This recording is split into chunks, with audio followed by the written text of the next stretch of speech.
Before Los Angeles became a city of freeways, before the endless ribbons of concrete that now coil around the basin and over the hills, there was only one road that pretended to be more than a path. It was not a freeway yet, not by the standards of the future. It had no exits and entrances in the way we know them today.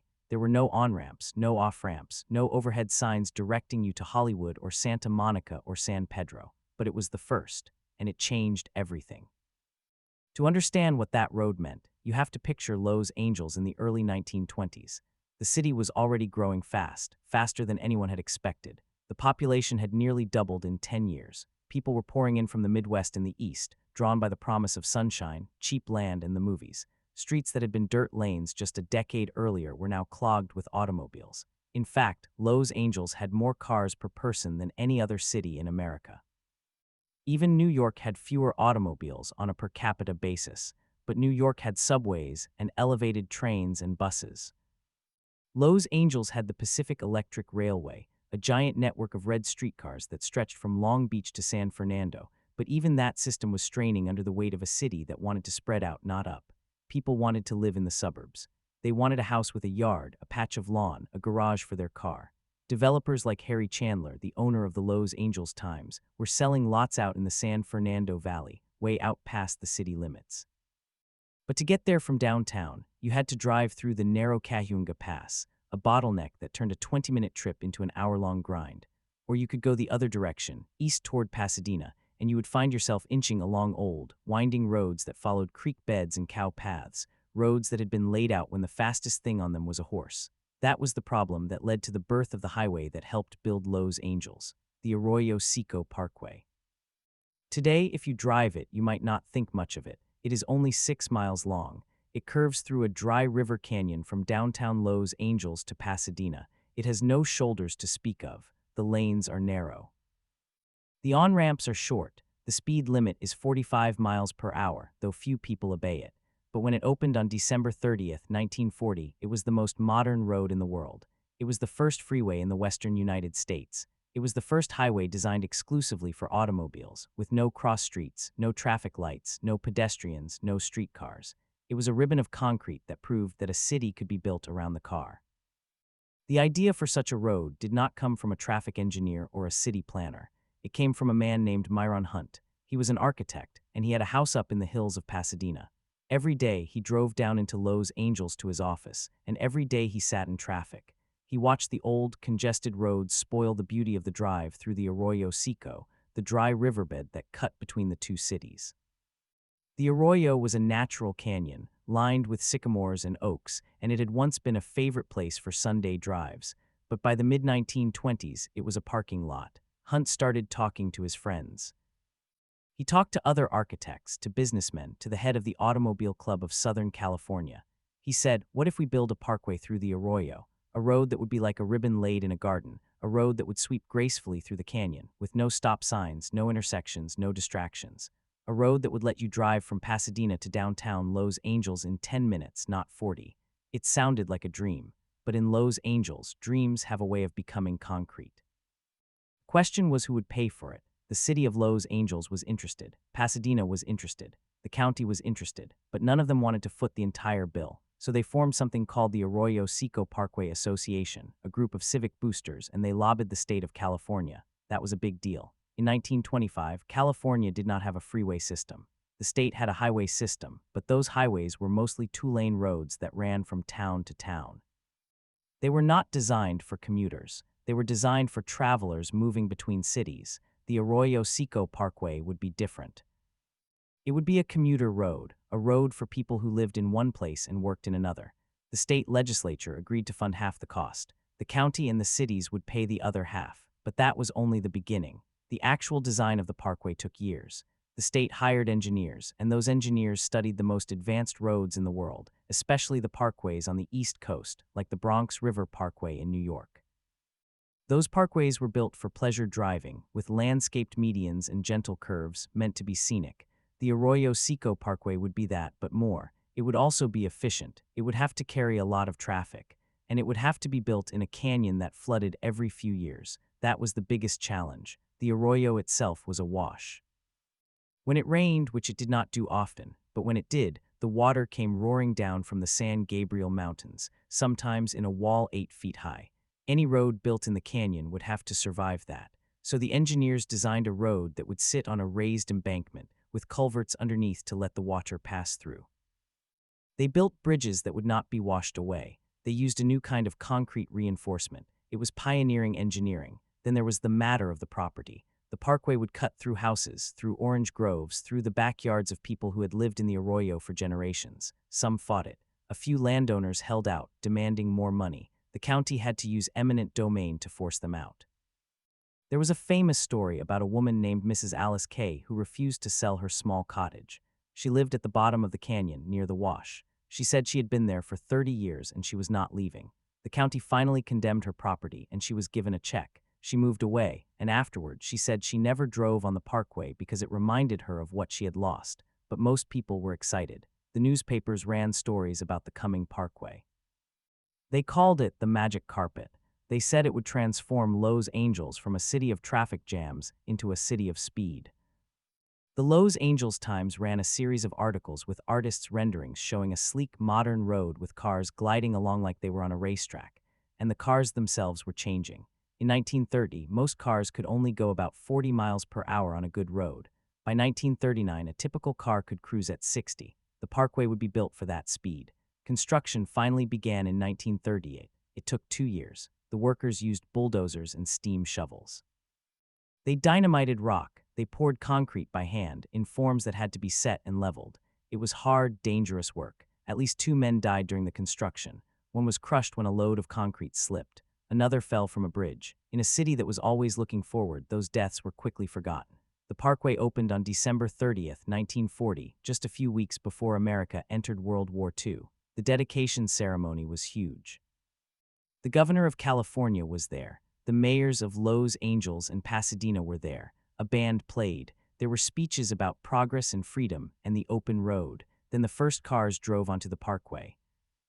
They were not just regular cars. They were special cars driven by dignitaries. But soon after, the gates were opened and thousands of people drove the new road. And it worked. It worked exactly as promised. You could leave Pasadena at 8 in the morning and be in downtown Los Angeles before the clock struck 8:15. 10 minutes, that was unheard of. The drivers were ecstatic. They wrote letters to the newspapers saying it felt like flying. And then, almost immediately, the traffic increased.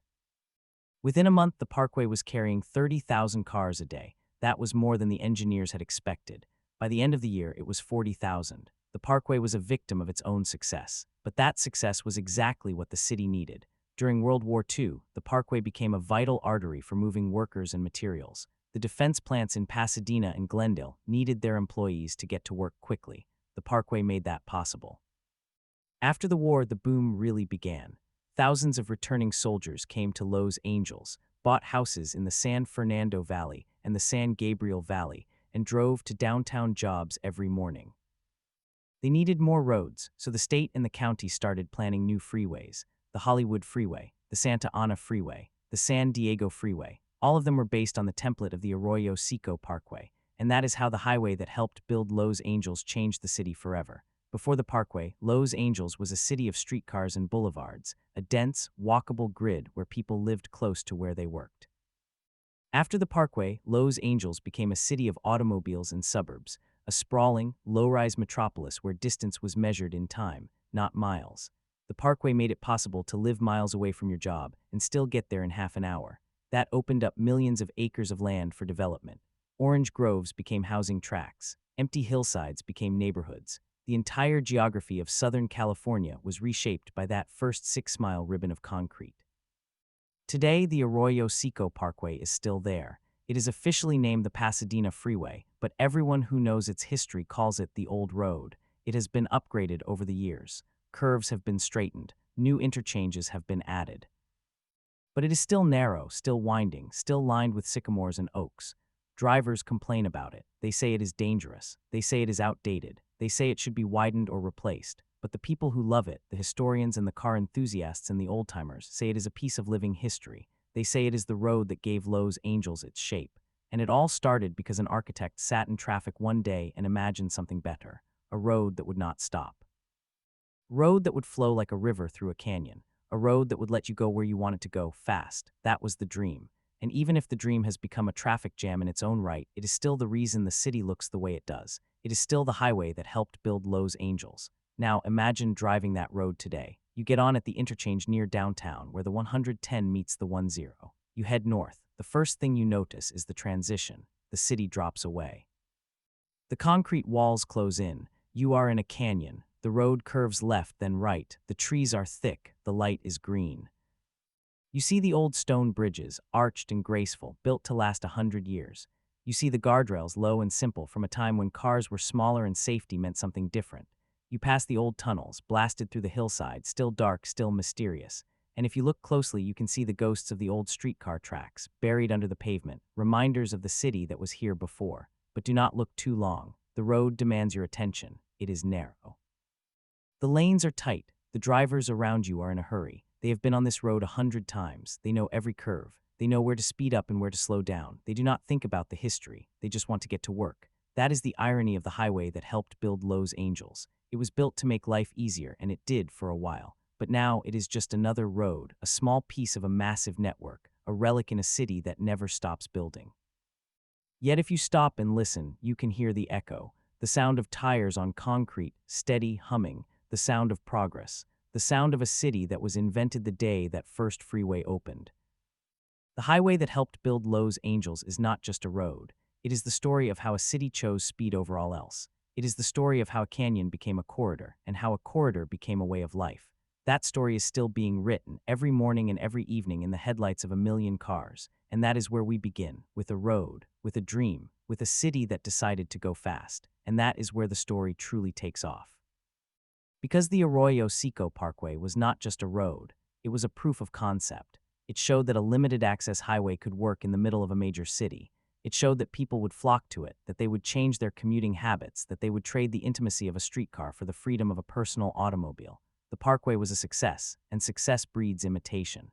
Within 2 years of the parkway opening, the California Division of Highways began planning the next great freeway.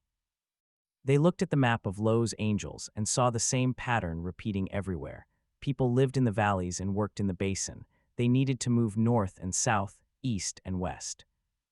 The parkway had solved the problem between Pasadena and downtown. Now they needed to solve the problem between the San Fernando Valley and downtown. And so the Hollywood Freeway was born. The Hollywood Freeway was a different beast. It was longer, wider, faster. It was designed from the start for higher speeds and greater volumes. Where the Arroyo Seco Parkway had been a careful, almost delicate ribbon of concrete, the Hollywood Freeway was a broad, muscular slash through the city. It was built through neighborhoods, through hillsides, through the Cahuenga Pass, where the old stagecoach road had once carried travelers over the mountains. The freeway was a statement. It said that nothing would stand in the way of the automobile. Construction on the Hollywood Freeway began in 1949 and was completed in stages. The first section opened in 1954, connecting downtown to the Hollywood Bowl. It was an immediate sensation. Traffic that had crawled along Sunset Boulevard and Hollywood Boulevard for years suddenly flowed freely. People who had avoided driving into Hollywood because of the congestion now drove there every day. The freeway changed the character of the neighborhood. It brought new businesses, new housing, new crowds. It also brought more traffic, of course. By the time the freeway reached the San Fernando Valley in the late 50s, it was already carrying more cars than the engineers had predicted, and so the pattern repeated. Each new freeway opened to cheers and relief, and within a year or two, it was congested. The engineers were constantly playing catch-up. They built the Santa Ana Freeway in the 1950s to connect Los Angeles with Orange County, then a land of orange groves and quiet beach towns. Within a decade, Orange County was one of the fastest-growing regions in the country, and the Santa Ana Freeway was a parking lot. They built the San Diego Freeway to the west, and the same thing happened. They built the Ventura Freeway through the San Fernando Valley, and it too filled up. The freeways were reshaping Los Angeles in ways that no one had fully anticipated. The old downtown, which had been the heart of the city for a century, began to lose its importance. People no longer needed to live near their jobs. They could live anywhere as long as they had a freeway connection. Suburbs exploded. The San Fernando Valley, once a quiet agricultural area with bean fields and walnut groves, became a vast grid of tract houses and shopping centers. The same thing happened in the San Gabriel Valley in the South Bay in the Inland Empire. The freeways were the arteries and the suburbs were the cells. But there was a cost. The freeways tore through existing neighborhoods. In many cases, they were built through communities that could not fight back. The Hollywood Freeway cut through the heart of a working-class Mexican-American neighborhood in downtown, displacing thousands of families. The Santa Ana Freeway demolished or severed dozens of blocks in Boyle Heights. The construction of the freeway system was often brutal, a kind of urban renewal by concrete. The city planners and engineers saw it as progress. The people who lost their homes saw it as destruction.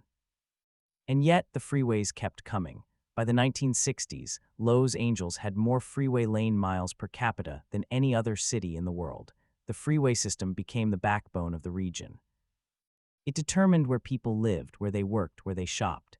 It shaped the architecture of the suburbs with their wide streets, their shopping malls, their drive-in restaurants, their car-oriented everything. The freeway was not just a road, it was a way of life. But even as the freeway system expanded, the Arroyo Seco Parkway remained special. It was the first. It was the one that started it all. And it was the one that people remembered with a kind of nostalgia, even as they complained about its narrow lanes and tight curves. There was something about the old road that the newer freeways lacked. The newer freeways were efficient, but they were also anonymous. They were the same everywhere. You could be on the Santa Ana Freeway and have no idea where you were. The Arroyo Seco Parkway, with its stone bridges, its tunnels, its sycamore trees, its sense of place, was different. It was a road you could love. That love was not universal. There were people who wanted to tear it down. In the 1960s, as the freeway system expanded, there were plans to widen the Arroyo Seco Parkway to modern standards. The State Highway Department proposed adding extra lanes, straightening the curves, removing the trees.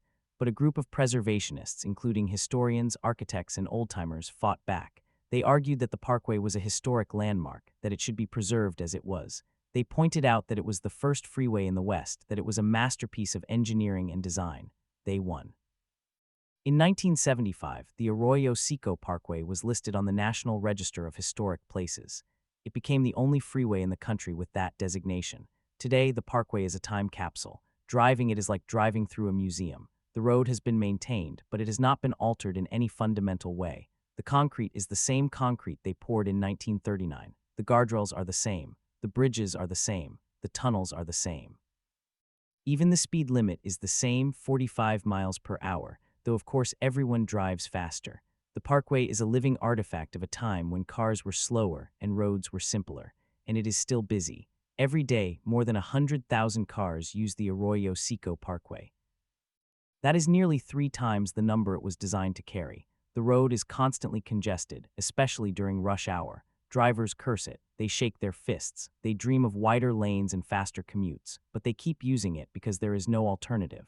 The freeway system around it is just as congested. The city that the parkway helped build is now strangled by the very success of its design, but there is another side to the parkway. On a weekend morning when the traffic is light and the sun is shining, the old road becomes something else. It becomes a pleasure drive. People take their vintage cars out, their old Mustangs and Corvettes and Model A Fords, and they cruise the parkway. They roll down the windows. They smell the eucalyptus and the sage. They feel the curves, the dips, the rises. They remember what it was like to drive for the sheer joy of it. The parkway, for them, is not just a route. It is a destination. And that is where we are today. The highway that helped build Los Angeles is still here, still carrying cars, still connecting the past to the present. It is a reminder of a city that was once small and hopeful, a city that believed that technology could solve any problem. It is also a reminder of the unintended consequences of that belief. The freeway system that began with the Arroyo Seco Parkway gave Los Angeles its shape, but it also gave it its traffic, its sprawl, its pollution, its isolation. But the story does not end there. The Arroyo Seco Parkway has become a symbol of something else, the possibility of change. In recent years, there have been movements to reclaim the parkway for pedestrians and cyclists. There are plans to build a greenway alongside it, a path for walking and biking that would connect the communities of the Arroyo Seco. There are people who dream of turning the old road into a linear park, a place where people can forget about cars and remember the canyon that was here before the concrete. Whether those dreams will come true is uncertain. But the fact that they exist at all is a sign that the city is still evolving. The freeway that once seemed like the answer to everything is now seen, by some, as a problem to be solved. The city that was built for the car is now trying to build for the person. And maybe, just maybe, the old road that started it all will be part of that new story. It will be a bridge between the city of the past and the city of the future, a reminder that even concrete can be transformed.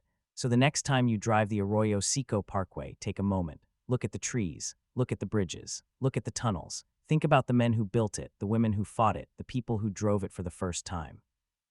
Think about the city it helped build, with all its beauty and all its flaws, and think about what comes next, because the highway that helped build Los Angeles is still building it, every day in the mind of every driver, in the heart of every dreamer.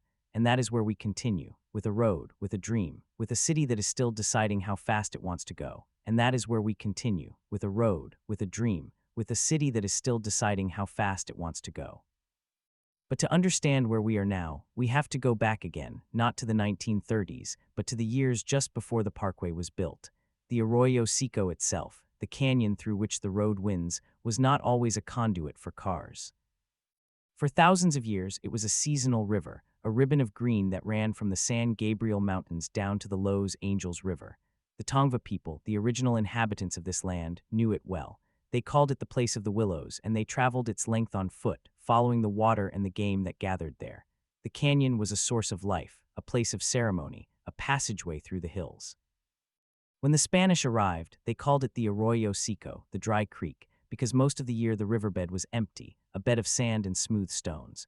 But the arroyo was never truly dry. Beneath the surface, water flowed. The sycamores and oaks that lined its banks drew from that hidden stream. And when the winter rains came, the arroyo roared back to life, a torrent of brown water that scoured the canyon walls and carried boulders downstream. It was a wild place, unpredictable, and the people who lived near it treated it with respect. That changed when Los Angeles began to grow. In the late 19th century, the canyon became a destination for picnickers and pleasure seekers. The electric streetcars of the Pacific Electric Railway ran along the edge of the arroyo, carrying passengers from downtown to the foothills. There were resorts and dance halls and a famous restaurant called the Mountain View Cafe, where you could sit on a porch and watch the sun set over the city. The arroyo was a place to escape the noise and the heat, to breathe the clean air that came down from the mountains. And then came the automobile.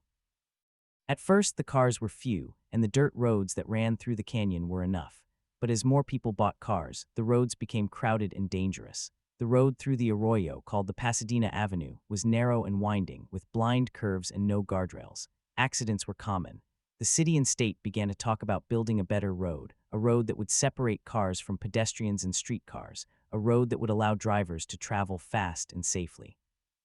That road became the Arroyo Seco Parkway, but the planning was not easy. There were disputes over the route. Some wanted to follow the old Pasadena Avenue, others wanted to carve a new path through the hills.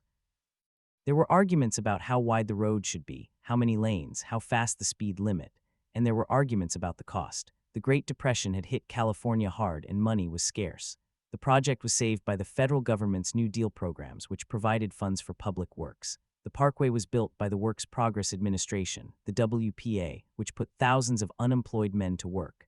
Those men are the forgotten heroes of the parkway. They came from all over the country, from the Dust Bowl, from the failing farms of the Midwest, from the shuttered factories of the East. They were young and old, skilled and unskilled. They lived in temporary camps along the canyon.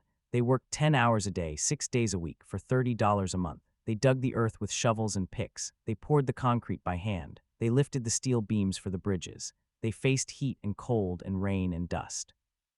And they built a road that has lasted nearly a century. Their names are not on any plaque. There is no memorial to the workers who built the parkway, but their labor is there, in every curve, in every bridge, in every tunnel. When you drive the parkway today, you are riding on the shoulders of those men. You are traveling a road that was built by hand, by sweat, by hope. One of those men was a young man named Henry. He was 19 years old when he came to California from Oklahoma in 1936. He had never seen a freeway before. He had never seen a city like Los Angeles. He got a job on the Parkway project, working as a laborer on the concrete crew. He remembered the heat. He remembered the dust. He remembered the blisters on his hands, but he also remembered the pride. When the parkway opened, he stood on the side of the road and watched the first cars go by. He said he felt like he had built something that would last forever. He was right. But the parkway did not just connect two cities, it connected two worlds. In the 1930s, Pasadena was a wealthy enclave, a city of mansions and gardens and art galleries. Los Angeles was a sprawling, chaotic metropolis, still rough around the edges.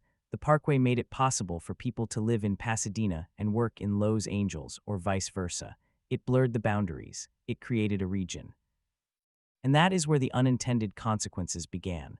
The parkway was designed for pleasure driving, for weekend excursions, but it quickly became a commuter route. People realized they could live in the suburbs and drive to work. The parkway made that possible, and once that idea took hold, it could not be stopped. The success of the Arroyo Seco Parkway led to a frenzy of freeway building in the 1940s and 50s. The state of California formed the Division of Highways, later Caltrans, and gave it the mission of building a statewide freeway system. The federal government chipped in with the interstate highway system, which paid for 90% of the cost. Los Angeles became the epicenter of freeway construction. Within 30 years, the city was crisscrossed with concrete ribbons, but the freeways were not built in a vacuum. They were built on top of existing neighborhoods. And those neighborhoods were often the poorest and least powerful. The freeway planners drew lines on maps, and those lines went through places like Bunker Hill, a once grand neighborhood of Victorian houses that had become a slum. The freeway went through Chavez Ravine, a Mexican-American community that was destroyed to make way for Dodger Stadium and the Pasadena Freeway Connector. The freeway went through the heart of South Central, cutting off communities from each other. The people who lived in those neighborhoods did not go quietly. There were protests, lawsuits, even acts of civil disobedience. But in the end, the freeways won. The concrete was poured, the houses were demolished, the families were displaced. And yet the freeways also brought opportunity. They made it possible for people to move to the suburbs, to buy homes, to have yards. For many families, especially those who had been crowded into tenements in the city center, the freeways were a path to the American dream.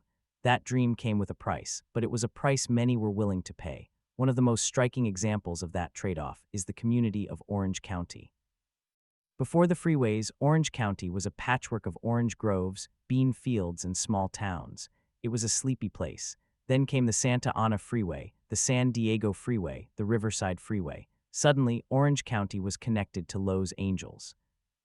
Developers rushed in, tract houses sprouted on every former grove. The population exploded. What had been a rural backwater became a suburban powerhouse. But the freeways also created a culture. The drive-in, the shopping mall, the fast food restaurant, the car culture that defined post-war America, all of it was born on the freeways of Los Angeles. The freeway became a stage. It was where you saw and were seen. It was where you listened to music, where you ate your breakfast bar, where you argued with your spouse, where you sang along to the radio. And it was where you dreamed. Sitting in traffic, staring at the taillights in front of you, you could imagine a different life. You could imagine a job in another city, a house in another suburb, a love that was waiting at the end of the off-ramp. The freeway was a place of possibility, even when it was also a place of frustration. The Arroyo Seco Parkway, as the first of these freeways, carries all of that history. It is the original, and like many originals, it has become a cult object. There are websites dedicated to it. There are books. There are tours. There are people who can tell you the exact location of every bridge, every tunnel, every curve. They can tell you where the old gas stations were, where the diners were, where the billboards used to be. One such person is a man named David. He is a retired engineer who lives in Pasadena. He has been driving the parkway for 50 years. He knows every bump. He knows where the concrete was patched and where it is original. He has a collection of old photographs and maps. He gives talks at the local library. For him, the parkway is not just a road, it is a passion. David remembers the days when the parkway was almost destroyed. In the 1960s, the state wanted to widen it. They wanted to make it a 6-lane freeway with shoulders and a concrete median. David joined the fight to save the parkway. He wrote letters. He went to meetings. He testified at hearings. He helped organize a group of preservationists who argued that the parkway was a historic landmark. They pointed out that it was the first freeway in the West, that it was a model for freeways around the world, that it was a work of art. They won. In 1975, the parkway was listed on the National Register of Historic Places. That designation did not prevent all changes, but it made them harder. It meant that any major renovation had to be reviewed by the State Historic Preservation Office. It meant that the parkway would be preserved as it was, but preserving a road is not the same as preserving a building. Roads wear out, they need maintenance, and the parkway, after nearly a century of use, is showing its age. The concrete is cracking, the bridges are corroding, the drainage is insufficient, the tunnels are dark and narrow, the guardrails are not up to modern safety standards, so the state is faced with a dilemma. How do you preserve a historic road while also making it safe and functional? The answer so far has been a compromise. The state has done repairs, but it has tried to keep the original character. They have replaced some guardrails with ones that look like the originals. They have patched the concrete with matching material. They have cleaned the tunnels and added better lighting, but they have not widened the lanes or straightened the curves. The result is a road that feels authentic but is also frustrating to drive. The parkway's tight curves force drivers to slow down, but that is also what makes it unique. You cannot tune it out. You have to pay attention. You have to feel the road. In a world of increasingly automated and anonymous driving, the parkway demands something from you, and that demand is part of its appeal. For many people, driving the parkway is a kind of ritual. You do not just drive it to get somewhere. You drive it to feel something. The road has a rhythm. It rises and falls. It turns left and right. It passes under bridges, and through tunnels. It opens up to views of the canyon and then closes in with trees. It is a journey in miniature. That is why the parkway has become a destination for cyclists and runners, despite the danger. The narrow lanes and fast traffic make it a hostile environment for anyone not in a car, but the beauty of the canyon is irresistible. On weekends, you will see cyclists struggling up the grades, their legs burning, their lungs aching, but their faces alive with effort. You will see runners on the narrow shoulder, dodging debris. You will see walkers who park at trailheads and venture down into the canyon. This tension between the car and the human is the central story of the Arroyo Seco Parkway. The road was built for cars, but the canyon was there first. And the canyon is still there, still wild, still beautiful. The sycamores and oaks that line the road are as old as the parkway itself. They have grown and spread, their branches reaching over the road, creating a canopy of green.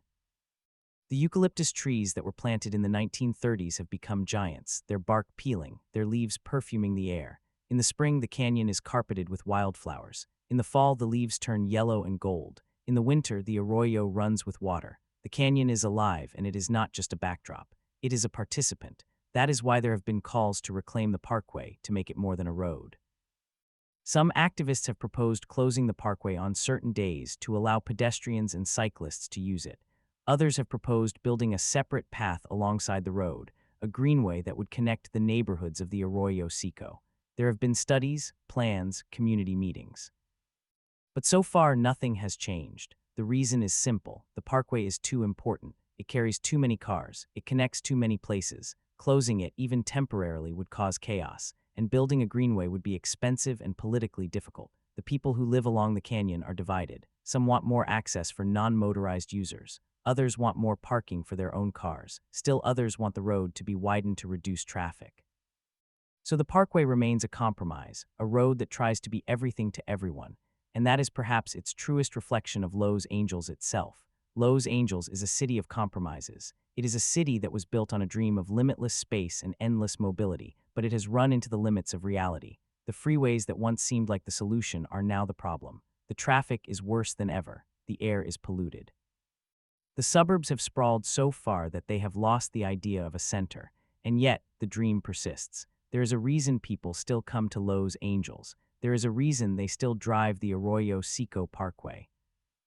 There is a reason they still believe, even as they sit in traffic, that something better is waiting around the next curve. That something better is not a road. It is not a destination. It is a feeling. It is the feeling of being alive, of moving, of being part of something larger than yourself. The Arroyo Seco Parkway, in its old age, has become a vessel for that feeling. It is a time machine, a memory, a hope.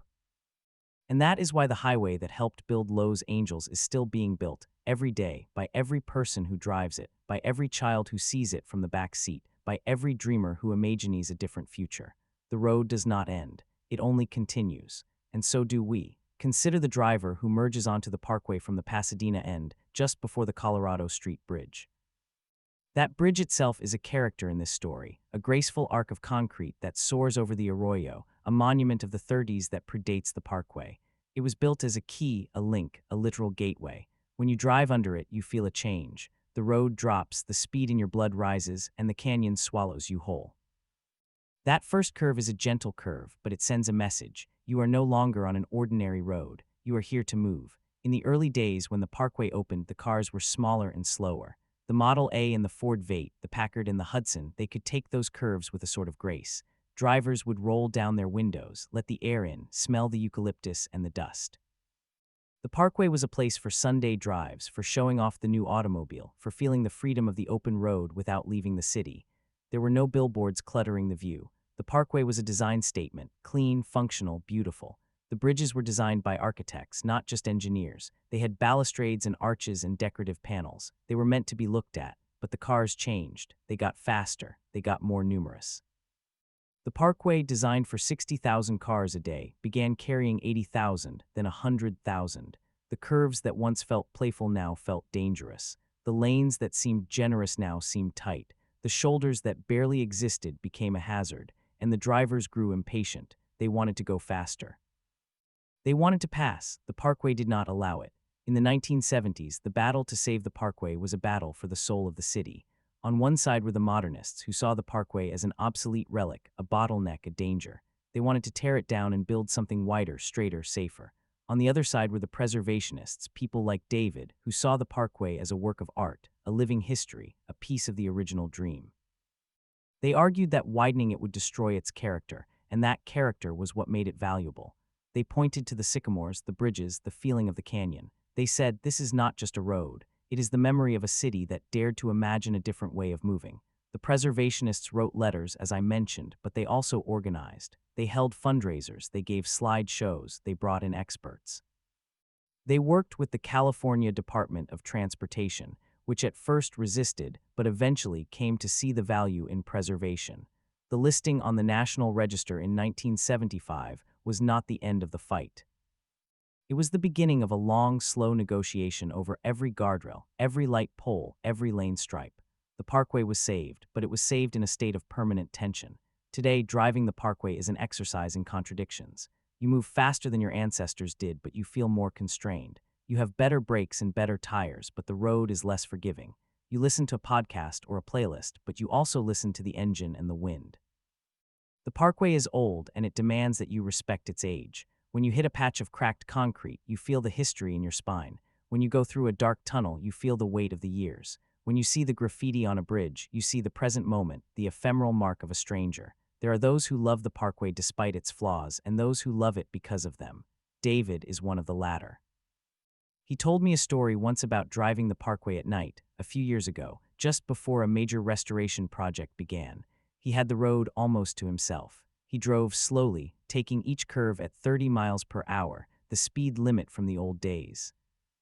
He turned off his headlights for a moment, just to see what it would be like. The darkness was total. The canyon walls blocked the city lights. He sat there in the dark, listening to the engine tick, and he felt something he could not name. It was not nostalgia. It was not sadness. It was a kind of gratitude. He was grateful that this road still existed, that he could still feel the shape of the canyon, that the parkway was still a place of possibility. That gratitude is shared by many.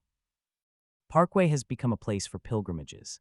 People come from other states, other countries to drive it. They want to see the original freeway, the model that changed the world. They want to experience the curves and the tunnels and the bridges that inspired engineers from Germany to Australia. They want to touch the concrete that was laid in 1939. They want to stand at the midpoint, where the canyon opens up, and imagine the movie stars and the factory workers who passed this same spot. But the parkway is not just a relic. It is a working road, a part of the daily fabric of Los Angeles. It carries commuters from Pasadena to the heart of the city. It carries trucks making deliveries, buses carrying students, taxis with airport customers. It carries people who have no idea they are driving on a historic landmark. For them, it is just a way to get home. And that ordinariness is part of its power. The parkway is not a museum piece behind velvet ropes. It is a living, breathing, worn-out road that serves the city every day at the cost of its own comfort. The state has had to make difficult choices. In the 2010s, they considered raising the speed limit to match modern freeways, but the curves were too tight. They considered adding a barrier in the median to prevent head-on collisions, but the median was too narrow. They considered closing some of the on-ramps to improve flow, but the communities protested. So they did the only thing they could. They patched the concrete, they replaced the signs, they installed new lights in the tunnels. They did not fix the fundamental problems, because the fundamental problems are the things that make the parkway, and so the parkway continues to age, graciously, stubbornly. It will not be widened, it will not be straightened. It will not be made safe by modern standards. It will remain dangerous, difficult, demanding, and that is why it is worth preserving. Because in this world of ease and comfort, of self-driving cars and traffic algorithms, the parkway asks you to be human. It asks you to pay attention. It asks you to feel the road. There is a wisdom in that. The parkway was built at a time when planners believed they could conquer distance, conquer nature, conquer time. They built a road that seemed to fly over the desert and the mountains, but the road itself was humble. It followed the contours of the canyon. It did not cut a straight line through the land. It bent and curved and dipped as if the earth itself had a say in where we would go. That humility is rare now. Modern freeways are acts of violence against the landscape. They blast through hills, fill valleys, straighten rivers. They are designed to eliminate the curve, to reduce the friction of the world. The Arroyo Seco Parkway is the opposite. It invites friction. It invites you to slow down, to feel the world, to remember that you are not just a machine moving from one point to another. You are a body, in a car, on a road that remembers. I think of the people who drove the parkway on the day it opened. They came from all over Southern California. They brought picnic baskets. They parked at the trailheads and walked down to the arroyo. They were not in a hurry. They had no idea what the future would bring. They saw the concrete and the bridges and the white lines, but they also saw the sycamores and the blue sky and the children running along the edge of the road. They saw a dream. That dream is still there, in the cracks and the graffiti and the sound of tires on old concrete. The parkway is not a perfect road. It is not a safe road. It is not a fast road, but it is an honest road. It tells the story of Los Angeles, the city that invented the freeway, the city that fell in love with the car, the city that has spent the rest of its life trying to remember what it meant to move. And as we drive it today in our own cars, with our own dreams, we are part of that story. Every time we merge onto the parkway, every time we take that first curve, every time we see the Colorado Street Bridge loom above, we are adding a sentence to the long narrative. The road does not end. It only continues, and so do we. There are moments when the parkway feels almost mythic. The winter rains come, and the arroyo runs fast and brown, and the canyon is alive with water and birds. The bridges seem to float above the flood. The tunnels echo with the sound of engines. The air is cold and clean. You drive through that tunnel and come out into a different world, the gray sky opening up, the hills green and sudden. It feels like a secret, a gift, a memory of something you never experienced but somehow know. Or the summer nights when the air is thick and warm and the canyon holds the heat. The parkway glows under the streetlights and the cars move slowly as if in a dream. The radio plays old songs. The windows are down. You can smell the night blooming jasmine in the dust. The parkway becomes a place of possibility, a place where you might meet someone, might change your life, might decide to drive all the way to the end and see what happens. The end of the parkway is the start of something else. It dumps you out onto the Pasadena freeway, which becomes the San Bernardino, which becomes the interstate. The traffic thickens, the road widens, the character fades. You are back in the modern world, the world of efficiency and hurry. But you carry with you the memory of the canyon, the memory of the curves, the memory of a road that was built for joy. I ask myself, why does this road matter? Why does a half-century of concrete and bridges and tunnels hold our attention? The answer is that it holds our attention because it holds our history. Los Angeles is a young city. It was nothing 200 years ago. But in those 200 years, it has become a symbol of something. The American dream, the search for a better place, the belief that you can start over. The Arroyo Seco Parkway is part of that symbol. It is the road that carried people to that dream. It is the road that still carries them, even if the dream has changed. We do not build roads like this anymore. We cannot imagine shrinking the road, making it fit the land. We only know how to expand, to straighten, to speed up. But the parkway reminds us that there was a time when we thought differently. There was a time when the road was an art form. There was a time when driving was a pleasure, not a chore. That time may be gone, but the road remains, a relic and a reminder. The parkway teaches us that preservation is not about freezing things in amber. It is about allowing the past to speak to the present. It is about keeping a place where the old dreams can still be felt. The parkway is a place where you can still feel the 1930s, the 1960s, the 1990s. You can feel the layers of time, and there is a lesson in that for all of us. We are always in a hurry. We are always looking ahead, but the parkway asks us to look back. It asks us to slow down. It asks us to remember. Remember the highway that helped build Los Angeles. Remember the dream that built it. Remember the people who drove it and the people who fought to save it.